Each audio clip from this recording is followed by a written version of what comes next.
Hello friends, आज Nifty में हमने पहले ही घंटे से गिरावट देखी और वो गिरावट निफ्टी को एक इम्पोर्टेंट सपोर्ट जो भी थे उनको तोड़ते हुए 21,500 तक ले गई, जो कि मंथली बेसिस पे पुट राइटर्स का जोन था।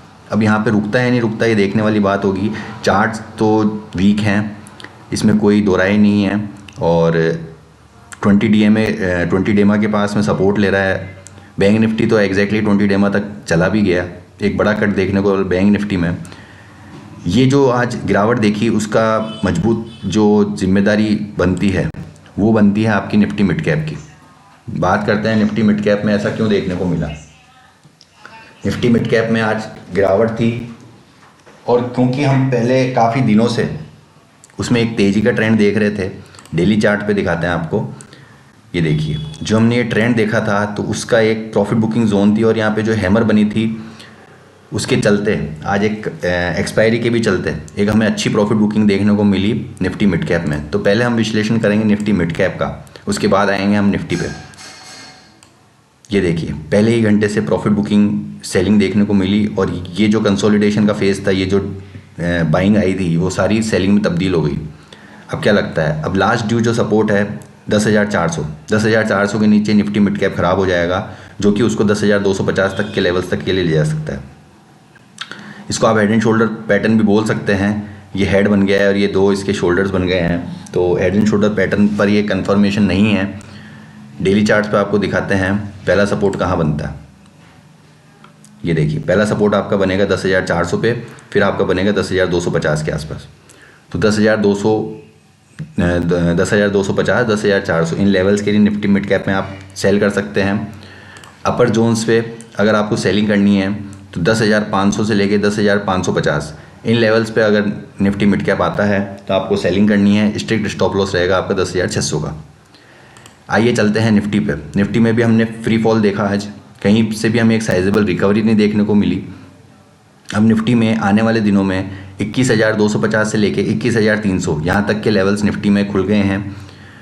यहाँ सपोर्ट लेता है तो बेटर है, हो सकता है पुट कॉल रेशियो के हिसाब से 21,500 के आसपास सपोर्ट लेना बनता है, क्योंकि ये पुट राइटर्स का जोन है मंथली कॉन्ट्रैक्ट्स में, तो उस हिसाब से शायद यहाँ पे सपोर्ट ले। अगर नहीं लेता है तो 21,250 से लेके 21,300 यहाँ तक निफ्टी गिर सकता है।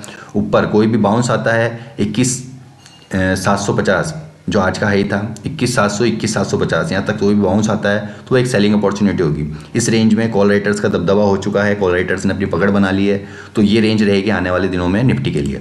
बैंक निफ्टी ने तो अपना 20D में डेमा टेस्ट कर लिया है और वीक भी है। 48,000 के नीचे नहीं, 47,500 तक के नीचे की इसने आज क्लोजिंग दी है, बहुत बड़ा कट है। डेली चार्ट्स पे देखते हैं, वीकली चार्ट पे भी वीक है, डेली चार्ट पे भी वीक है। ये देखिए वहाँ से पिछले दिन का जो क्लोज था उसके नीचे का क्लोज दिया है और आने वाले दिनों में अब जो लास्ट ड्यू सपोर्ट है 47,400 के आसपास दिया है, तो 47,100 से लेकर 47,200 या आप राउंड फिगर में 47,000 ही ले सकते हैं, क्योंकि डेली चार्ट पे अगर आप देखते हैं तो 47,000 से पैसे को ढंग ढांग का सपोर्ट नहीं है बैंक निफ्टी में। तो बैंक निफ्टी वीक है।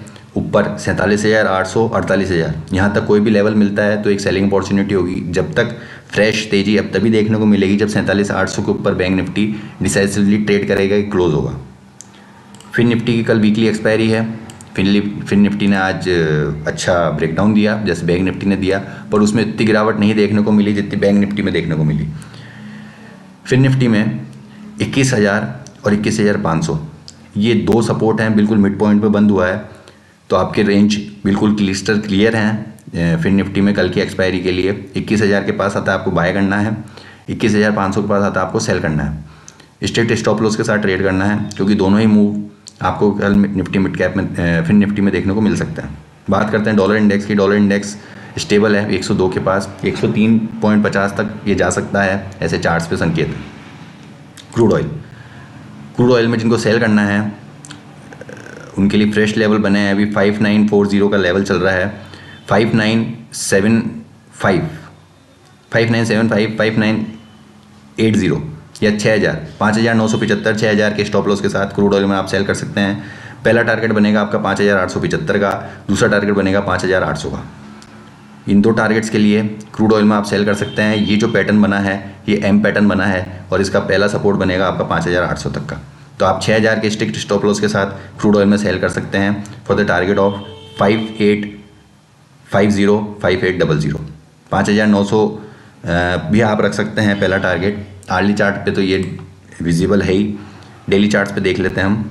जी हाँ बिल्कुल, 5900, 5850, 5800 ये 3 टारगेट बनेंगे।